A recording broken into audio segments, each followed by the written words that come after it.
Greetings to the members tuning in from around the world to the International Women's Forum 2020 Hall of Fame Gala. My name is Sarai Barrowman and I am honoured to be here today with a very special lady, a personal friend, an inspiration, a trailblazer and a role model, FIFA Secretary General Fatma Samoura. Thank you, Sarai, for your nice word. It's a pleasure to be here at the home of FIFA in Zurich, Switzerland, and with all of you who are joining us virtually from around the world today. Hello, everyone. Fatma, today is a really special day. You are being honoured by the International Women's Forum with an induction into their Hall of Fame. How do you feel? Well, it feels wonderful to join strong and inspirational women such as my sisters Ponsile from the UN Women and Under Secretary General, the former President of Liberia, Mrs. Johnson Sirleaf, but also the first African gold medalist and women from the Muslim community, Nawal Al-Mutawakkil, but also from my sisters of the African diaspora, namely Ella Fitzgerald and also Maya Angelou. So it's a real pleasure to be joining those strong women around the world. You're in some very impressive company, I have to say. So people who are watching will have heard your introduction video, and many would have heard your name alongside words like football, soccer, FIFA. But tell us, who is Fatma Samoura? Well, I'm a Senegalese woman, a mother of three, two boys and one girl. I served the United Nations in different capacity during 21 years in countries with some complex political issues, but also in transition for civil war.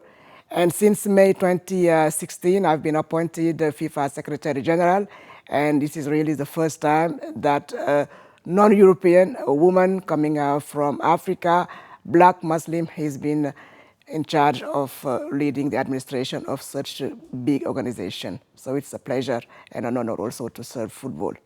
How did it happen that a humanitarian became a football administrator? Well, as I was saying previously, I was in the UN when I met with the runner for the campaign for the presidential election of FIFA, Gianni Infantino. And we discussed about what football can bring to the world. And this resonates very strongly with me because that's exactly what I was doing during all my career with the UN, making sure that the human being is in the center of all the decisions we take. And the rest is history. How does the humanitarian world and your work with the UN compare to that of football? Are there some things that you took from those experiences that are helping you in your current role with FIFA? So there are many similarities. In my 21 years as a development and a humanitarian actor, I met people from different backgrounds, whether religious, ethnical, or also based on gender. And I could see how they were reacting in the face of difficult and stressful situation. And I also had to see the best and the worst in the humanitarian. So this wealth of experience I brought in definitely into FIFA, where, as I said, human being is really a key aspect of everything we do. Because whether you are a coach, a football player, or a fan, you deal with human being. And the core value I brought along with my 21 years of career with the UN are the respect of the diversity, fighting discrimination, fighting for equal opportunity, and a world that is more just and fair to everybody. I want to talk a little bit about women's football. It's something that I'm obviously very heavily involved in, and it's one of the things that I'm proudest of actually about our organisation, the way we prioritise the women's game, but also women in football. You have been an absolute trailblazer in this respect, a fantastic ally for me, and also just a great model, role model for women in football in general. Tell us more about your thoughts on women and football. So today, women football is definitely one of the flagship programs for FIFA, and we want just to have many more women sitting on the board that takes the decision. And this is something that Jani is doing very well. And I think that in the very coming future, we will be having definitely more women also represented at the level of the football administration, and exceeding the today 16% rate that we have as women Secretary General in the 211 member associations of FIFA.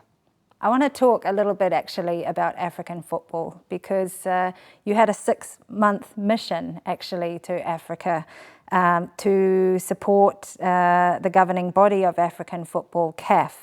And this concluded in February this year. And you were there to try to support pushing through a series of reforms. This is very much echoing the first mission when you arrived here in FIFA also, is it not? Well, indeed.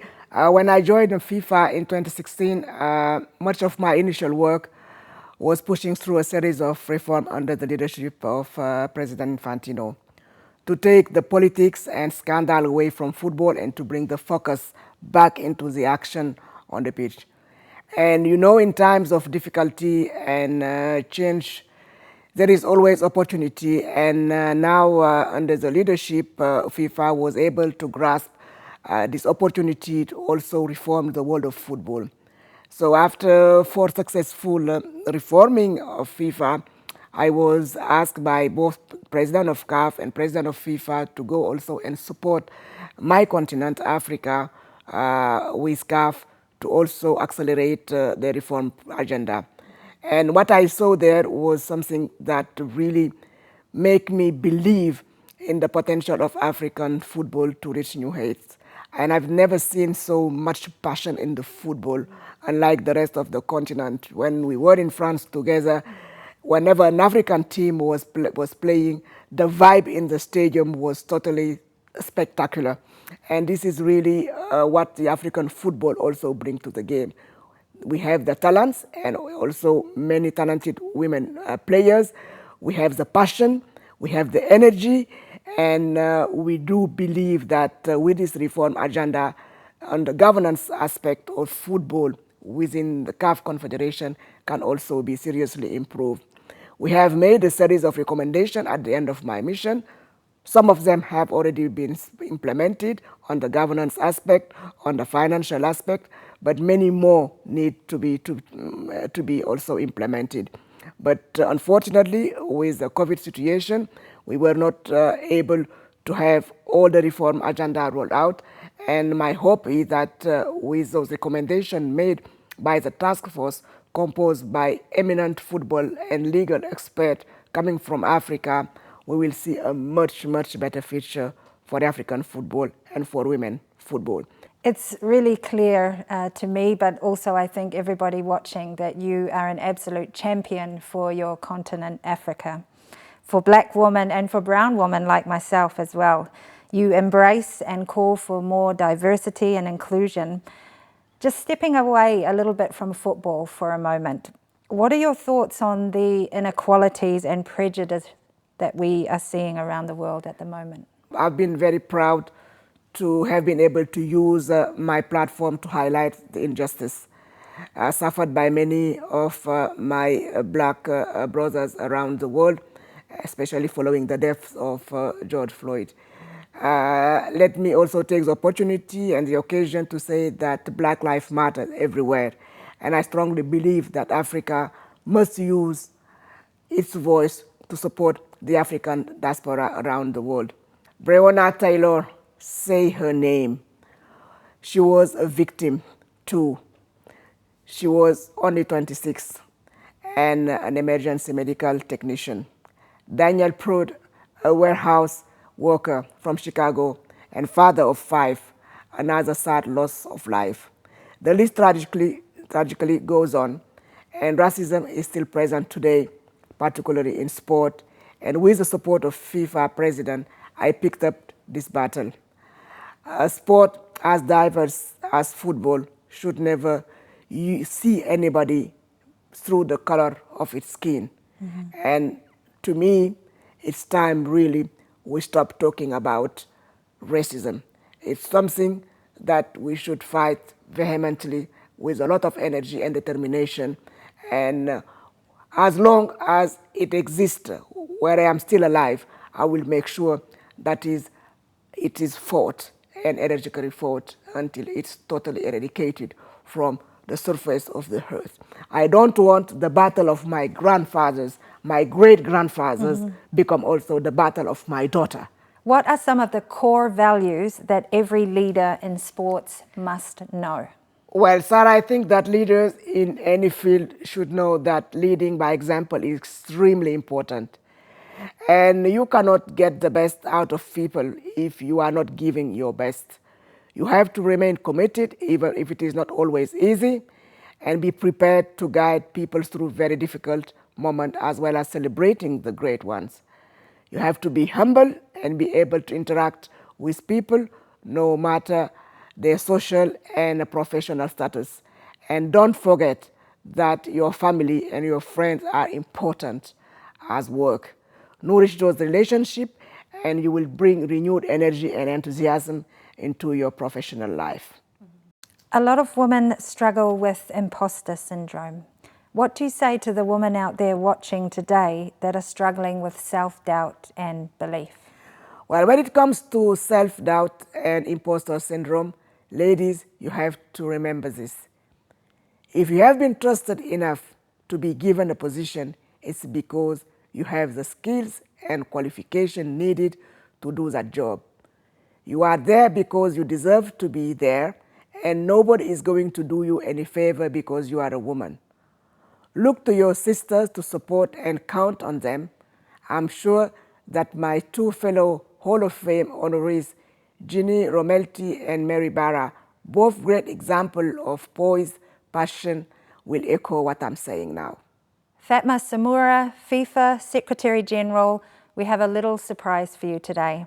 I am absolutely honoured and delighted on behalf of the International Women's Forum to present to you a trophy today to mark the occasion of your induction into its Hall of Fame.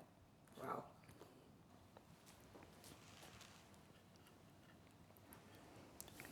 Wow. Well, thank you, Sarai, and I really feel very emotional receiving this accolade as I think of the tremendous women who have come before me and have been honored by the International Women Forum.